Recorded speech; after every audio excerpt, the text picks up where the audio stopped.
Sahabat-sahabat Sang Sabda yang saya kasih dalam Kristus Tuhan, jumpa lagi bersama kami para frater Seminari Tinggi SPD Surya Wacana Malang dalam edisi Renungan Mingguan.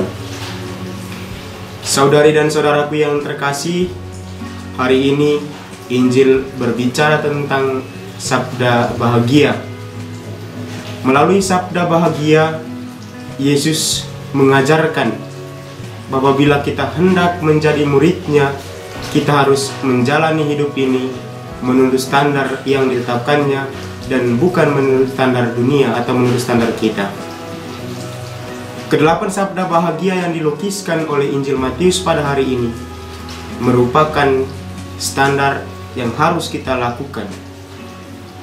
Kedelapan sabda bahagia menunjukkan bahwa kebahagiaan sejati tidak tergantung dari hal-hal dan ciptaan yang ada di luar diri kita. Segala ciptaan bersifat fana dan tidak dapat memberikan kebahagiaan kekal. Satu-satunya sumber kebahagiaan sejati adalah Allah, karena Ia kekal dan setia pada janjinya.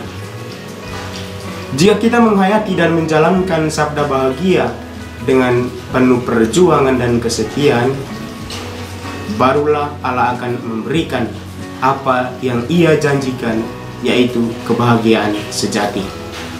Hari ini juga Kongregasi Serikat Sabda Allah merayakan pesta Santo Yosef Reina de Metz, misionaris sulung mereka. Santo Yosef Reina de Metz berasal dari Oyes, Tirol, di daerah pegunungan Alpen sebelah utara Italia. Santo Yosef Reina de Metz diutus pertama kali ke Cina dan tidak pernah kembali ke tanah airnya sampai ia wafat dan mati sebagai orang Cina. Saudari dan saudaraku yang terkasih, Santo Yosef Reina de Metz, seorang misionaris muda, menginjakkan kakinya di tanah Cina dengan tedeum di bibirnya dan dengan hatinya yang berdebar-debar karena sukacita.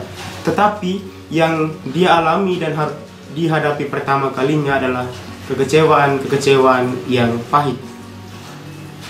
Dia sungguh-sungguh tiba di sebuah tanah asing.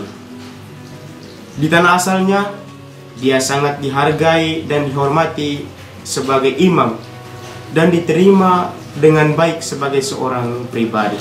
Ingin tahu, memandang wajahnya dan mengamati tingkah laku Eropanya.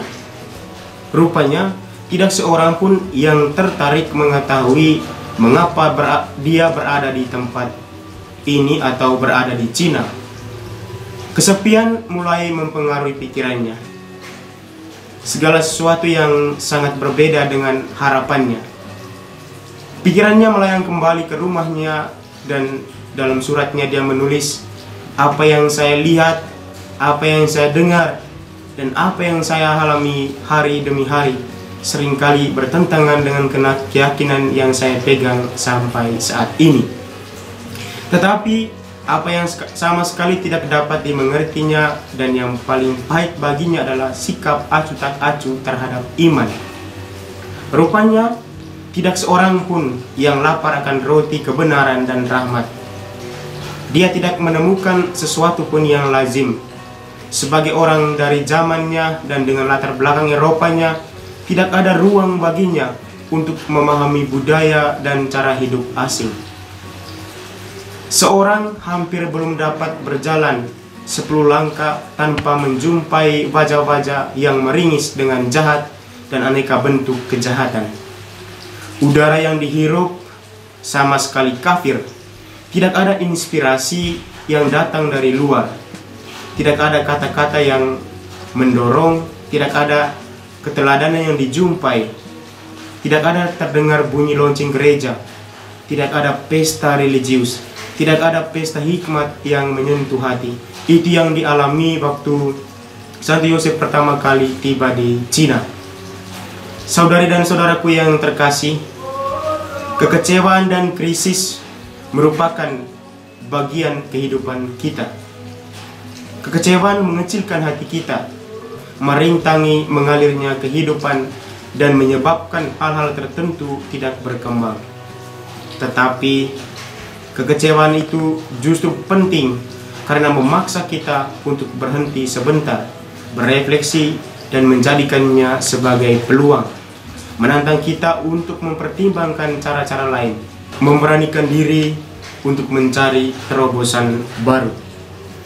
Allah membiarkan kita mengalami krisis yang tidak dapat diatasi dengan doa dan latihan kesalehan saja. Bagi orang beriman, krisis merupakan tantangan yang memaksa kita untuk berefleksi dan memunculkan kemampuan yang tersembunyi dalam diri kita guna memajukan perkembangan kepribadian kita.